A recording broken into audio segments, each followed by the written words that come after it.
بسم الله الرحمن الرحيم الحمد لله رب العالمين وبه يستعين الصلاة والسلام على رسوله الكريم وعلى آله وصحبه أجمعين.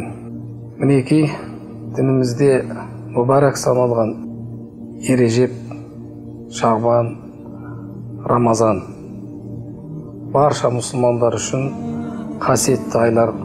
Қасиетті үш айлар бізді терең ойларға жетелейді. Жан дүниемізді нұрландыра түседі.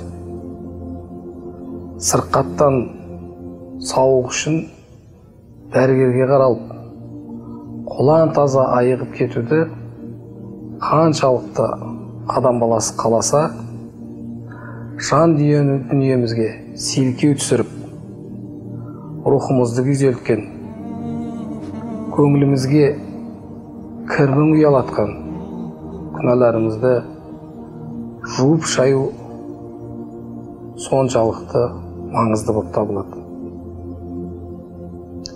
Мұндай жағдайда не істеуіміз қажет? Исламда қателіктер мен күнәлардан арылу жолын тәубе және истихфар дейді. Алла Тағала қасиетті Құран-ы Кәрімде «Инна Аллаха тәуабур рахим» деді. Расында да Алла Тағала тәубені қабыл етуші деді. Осы аятта «инна» деп келген сөз бұл әлбетте деген мағынаны білдіреді. Әлбетте Алла Тағала шынайы тәубе еткен пенденің тәубесін қабыл етеді дейді. «Инна Аллаха тәуабур рахим». Алла Тағала кімде-кім шынайы тәубе еткен болса, тәубесін қабыл етеді ғой. Әрине, адам баласының ең үлкен үміті ақиреттегі Алланың мейірімділігі. Тәубе мен истиғфар айтуды тілмен бірге шын көңілмен ұйып, ынта-шынтаменен мойынсынуды талап етеді. Ал қасиетті күндер мен түндер тәубе истиғфарды табиғи түрде жасауымызға зор мүмкіндік беретін уақыт болып табылады. Бұл уақыт мұсылмандардың қате кемшіліктерінен арылып, жақсылыққа ұмтылатын сәт болды. Бұл қасиетті күндер мен түндерде адам ешбір дәнекерсіз өз жан дүниесімен ұлы жаратушыға Алла Тағалаға жалбарынып, Алланы еске алып, тәубе истиғфар етіп, келмеске кеткен ішкі ізгі сезімдерге қайта ие болуға тырысады. Осы қасиетті айларда жасалған құлшылықтарымыз, дуа тілектеріміз алдымыздан мол қазына болып шығады.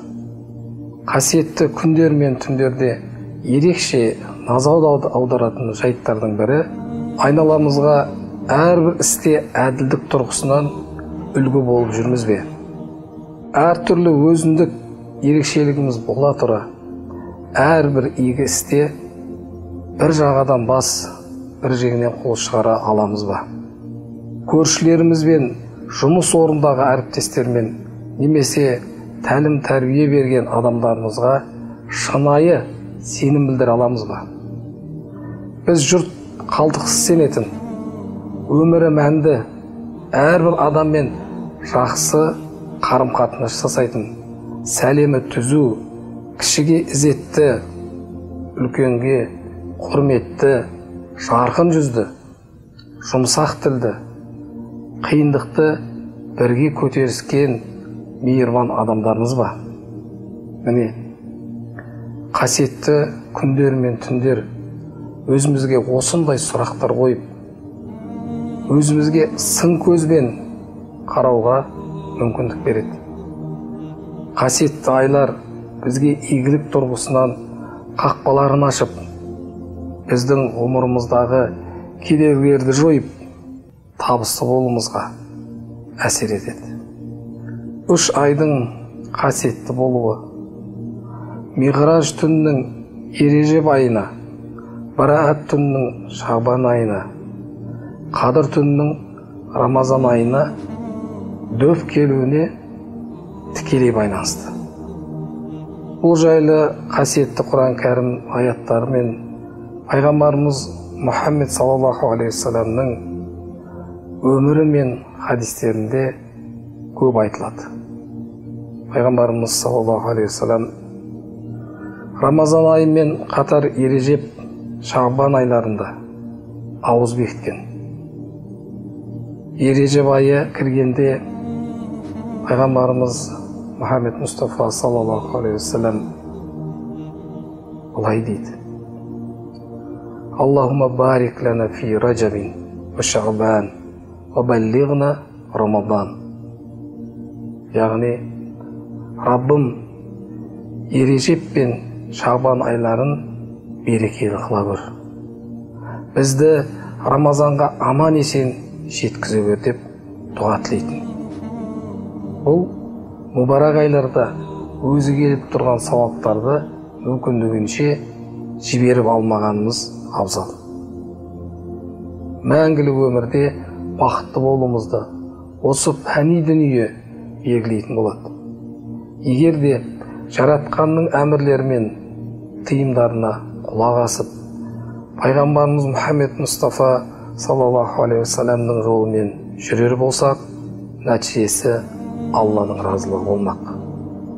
Алла тағала қасиетті Рамазан айына аман есен жеткізіп, өзінің сүйікті құлдарының қатарынан еткей.